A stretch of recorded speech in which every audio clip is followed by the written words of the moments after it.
Sumali pala tayo sa fishing tournament na ginanap dito sa atin sa Pulong Maliit, dito sa atin sa Sablayan.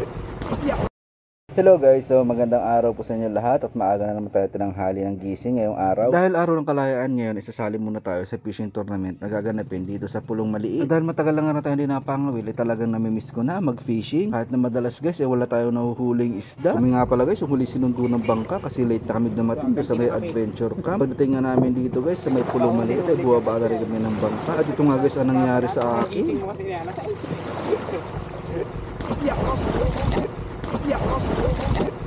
Bagsak. So yan nga guys, nangyari sa akin. Yan ang pa-welcome sa akin, ang Pulong Maliit. Grabe, huli-huli talaga sa camera guys, yung pagbagsak natin doon. Nabinyagan agad ako. Ano mo sir?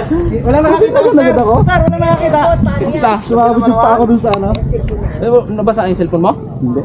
At ito na nga guys, pupunta na nga rin ako doon sa aking spot at magpipishing na rin ako. Total, basa na rin lang naman ako, ay lulusong na rin ako dito sa tubig. Yan, nagsimula na kami mga will. At ito nga si Master Dance Tribe, yan, follow niyo po siya guys. Siya nga po pala yung nagbablog din, nakahuli nga pala siya ng isda. Kaso ang problema guys, nakawala yung huli niya. Dahil wala na nga kami mahuling isda, tapos nakawala pa yung huli ni Master Dance Tribe. Ay nagdesisyon na nga kami pumunta na lang doon sa may kubo at magkape at kumain ng lugaw. At ito na nga guys, may nakita nga kami nakasakay sa zipline. Ito nga pala yung pinakamahabang island to island zipline na matatagpuan mo lang guys dito sa may Sablayan, Occidental Mindoro.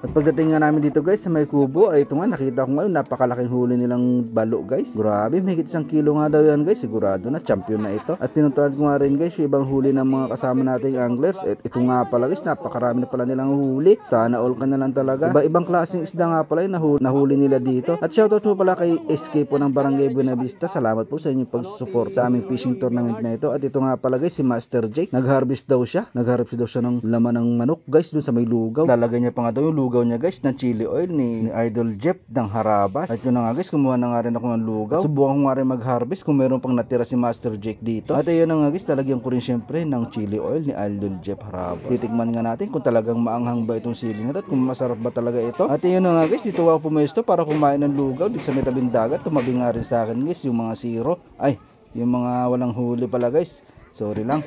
At dito nga pala guys, dito kami kumain ng lugaw. Ay, may dumaan nga guys na may huli si Master Bernie. Grabe, pinaingit-ingit niya pala yung huli niya. At dito nga pala guys, si Master Jake, yung ibang isda nga na nahuli niya, inihaw niya na. At pinakita din sa atin yung kanilang, yung papapremyo mamaya na galing kay Sir Jeff, yung Harabas. At maya-maya nga lang guys, niyaya na ako ni Master Ralph. Sakyan daw namin yung kanilang DIY jet ski na gawa sa kahoy at plywood. Grabe, sa mga hataklaw, mantaragad yung makina.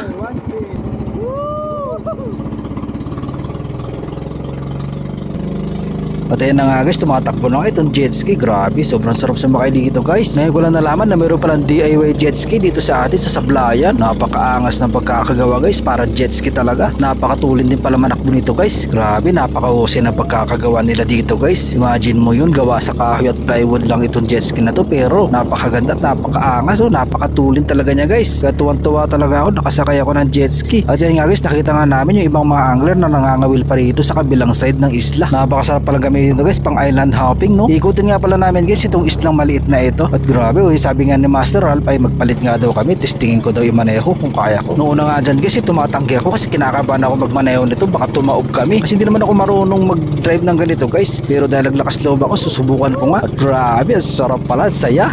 Parang gusto ko tuloy ulit-ulitin guys na sumakay sa jet ski, paikot-ikot dito sa isla.